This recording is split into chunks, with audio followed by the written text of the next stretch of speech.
As jornadas das mulheres muitas vezes são duplas, triplas, às vezes quádruplas, porque a gente está falando de um acúmulo de funções e tarefas, né? Mas muitas vezes chegar em casa e cuidar da casa, cuidar dos filhos, né? E cuidar de uma série de outras questões ali desse cotidiano que sobrecarregam enormemente as mulheres, né?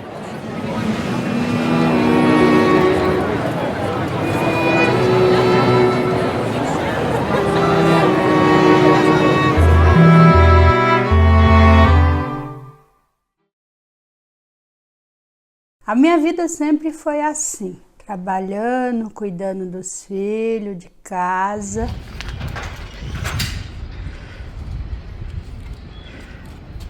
Fui mãe, solo. Um tinha 5 anos e o outro tinha 10. Criei praticamente sozinha. Não foi fácil lutar por eles, correr atrás dos objetivos da vida, né? Mas consegui, graças a Deus. Vamos, Boleta. Família. Iniciar o jogo aqui.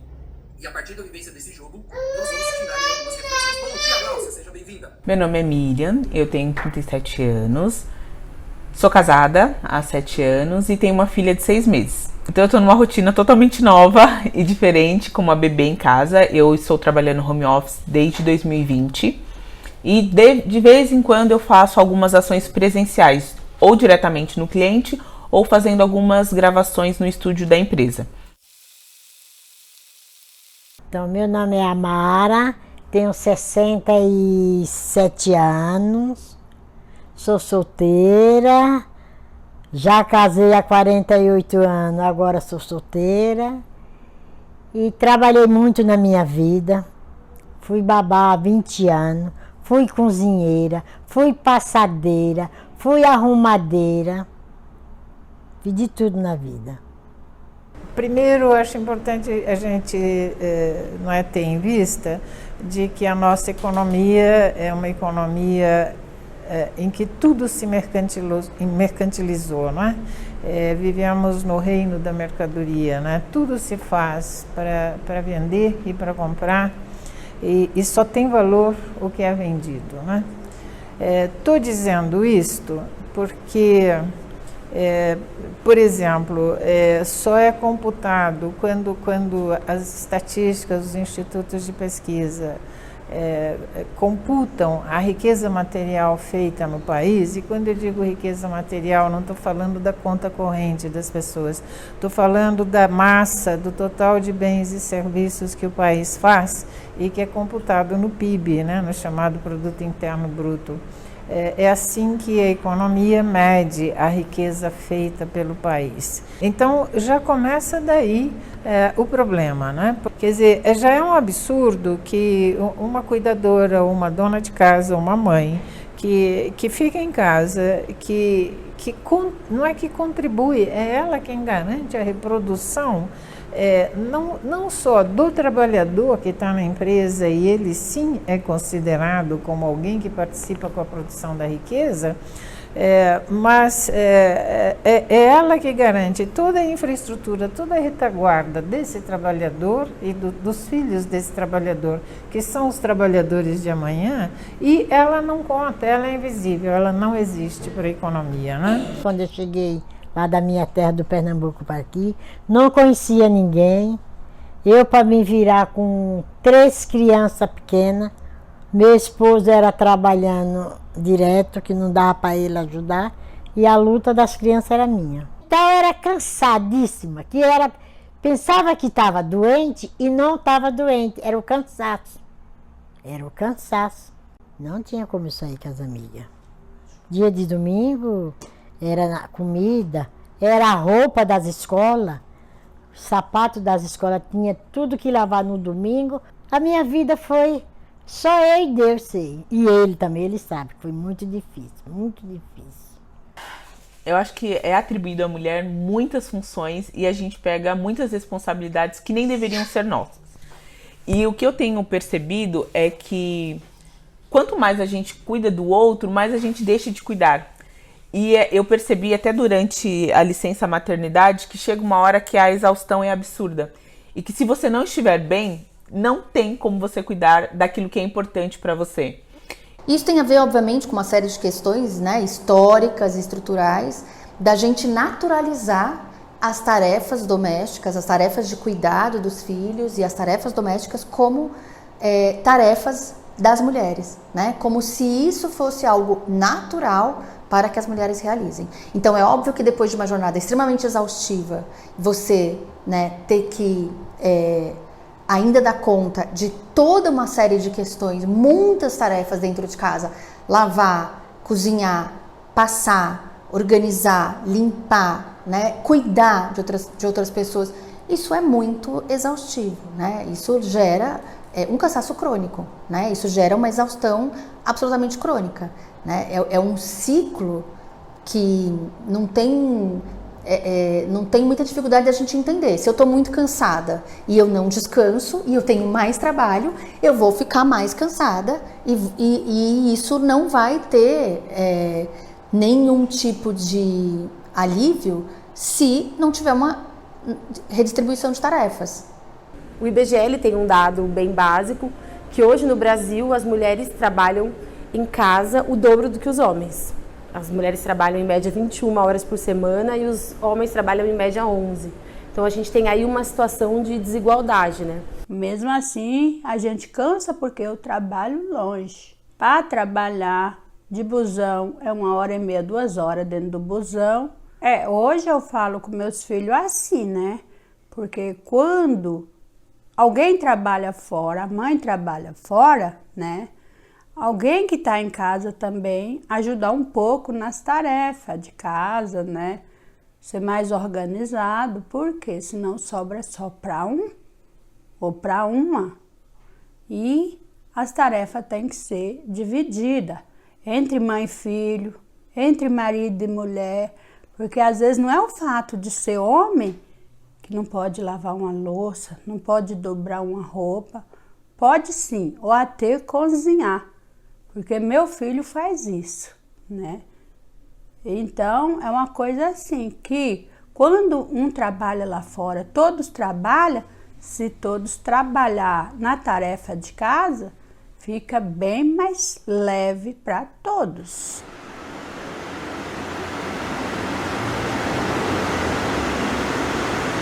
Se a gente está falando até de trabalho doméstico, no sentido mais geral, né? As trabalhadoras domésticas, 92% são mulheres, 60% são mulheres negras. Mais de 60% são mulheres negras.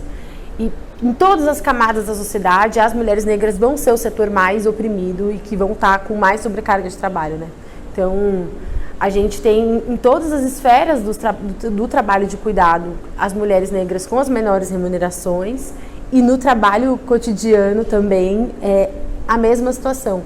Então, acho que se a gente está falando de mulheres negras, a situação é muito pior. Eu acho que já começa quando você não vê mais pessoas como você nos ambientes. Então, os lugares onde eu trabalhei, eu não via pessoas com as minhas características em cargo de liderança.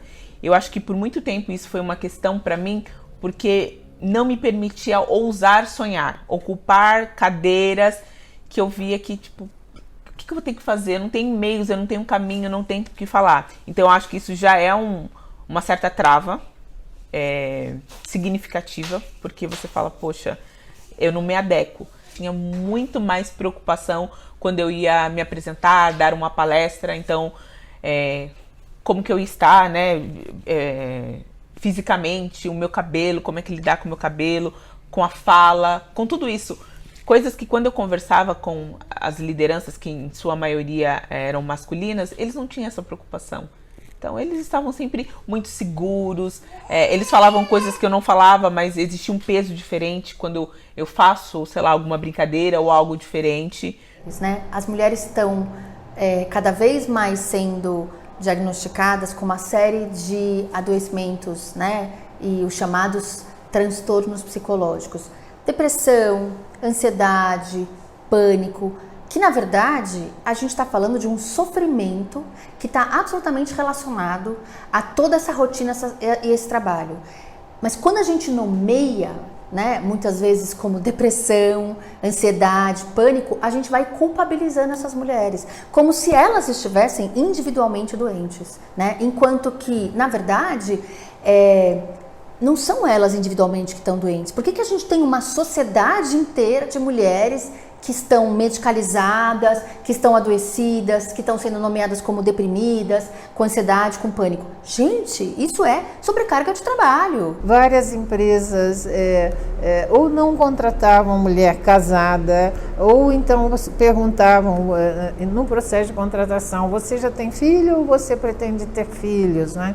E isso era fundamental para a contratação ou não.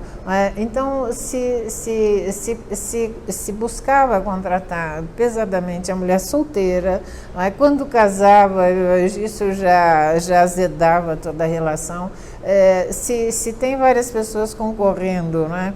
Se a mulher que concorria era casada e tinha filhos, ela ia para a última da fila. Isso era tido e sabido, né? Porque é sempre visto assim: a mulher que é casada ou que tem filho, ela está sempre faltando por conta de doença de filho, da escola, ou ela tem que cuidar da casa, não é? Então, ela é sempre vista como um potencial problema, né? Eu acho que receio sempre tem, é muito difícil você ter essa garantia, porque a entrega muda. A minha prioridade é a minha filha. Então, eu cheguei a pensar, assim, nessa possibilidade de como é que vai ser. Será que eu vou... É uma mídia diferente que está voltando para o mercado de trabalho, não é uma mídia que vai se entregar 100%. Então, me passou isso, eu senti uma segurança da empresa, porque eu já trabalho lá há um bom tempo, mas, sim, passou pela minha cabeça, assim, como é que seria, no sentido até de repente, me organizar mais financeiramente para eu ter esse tempo mais leve. Então, vou ficar um ano fora do mercado de trabalho. Quando a gente pensa em rede de apoio, muitas vezes a gente vai colocando outras mulheres para realizar isso. E isso também sobrecarrega outras mulheres. E a gente tem um perigo nessa história, que muitas vezes são mulheres que têm melhores condições sociais, que vão utilizar do serviço de outras mulheres que não têm condições sociais. Então, você só desloca o problema, né? Você tira o problema de uma mulher e você coloca em outra mulher que tem menos condições sociais. Então, a gente vai ter uma soma aí de fatores problemáticos nessa história, que é você deixar de oprimir uma mulher para oprimir outra, né? Não existe uma mudança individual enquanto não houver uma mudança coletiva. Então, acho que o que eu colocaria é que o mais importante para as mulheres é se organizar coletivamente. A gente só vai mudar as coisas realmente quando a gente mudar estruturalmente para todas nós. Então, não é um caminho curto, é um caminho cotidiano que a gente vai precisar lutar muito, né? Hoje a gente tem 15% só do nosso Congresso Nacional composto por mulheres, isso é muito pouco.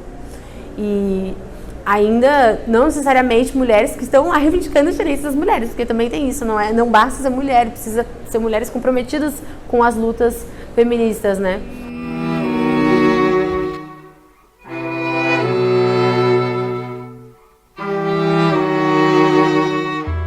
Hoje eu me cuido. Hoje eu me cuido. Um vestido era um vestidinho só, para quando fosse no médico ter. E um chinelinho. Eu não tinha o tempo de dizer assim: vou fazer minhas unhas hoje. Que nem hoje eu faço. Eu vou arrumar meu cabelo. Não tinha. Não tinha o tempo e também não tinha o dinheiro. Que o dinheiro era contado ali. Entende? Agora não, eu falo assim: hoje eu vou fazer minha unha. Só é marcar e ir lá e fazer. Eu aconselho qualquer mãe que está passando por essa situação, não desanima. Acredita em Deus, trabalha com dignidade, com cautela. Eu me senti um pouco insegura quando eu via meus filhos pequenininhos, um com 5 e um com 10 anos, medo de faltar alguma coisa em casa. Aí o que eu fiz? Fui uma mulher muito economista. E eu digo para toda mãe que cria os filhos só, depois que, no final das contas, que percebe que é uma heroína. Porque foi o que aconteceu comigo.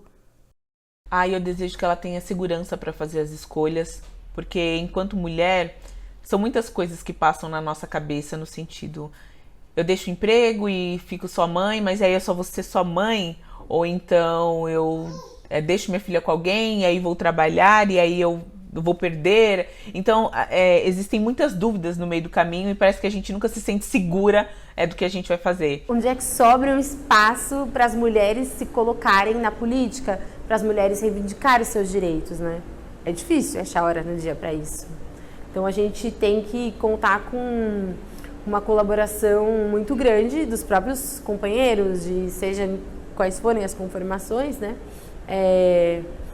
E um esforço muito grande na sociedade de criar formas para que essas mulheres possam estar na política, né? Seja nos espaços, nas manifestações, no dia a dia, ou mesmo nas esferas maiores de poder, né? Tanto cotas na reserva de vagas, né? Mas também nas cotas de financiamento público, né? Porque é isso. A gente está falando de desigualdades históricas e dificuldade de acessar esses espaços, né? Ninguém vai se contentar completamente em somente dizer que eu estou realizada porque o outro pôde viver isso, né? Eu quero essa realização, eu quero também poder viver coisas que sejam aquilo que me realize, não aquilo que realiza o outro, né? Porque o que o outro realiza não é necessariamente o que me realiza.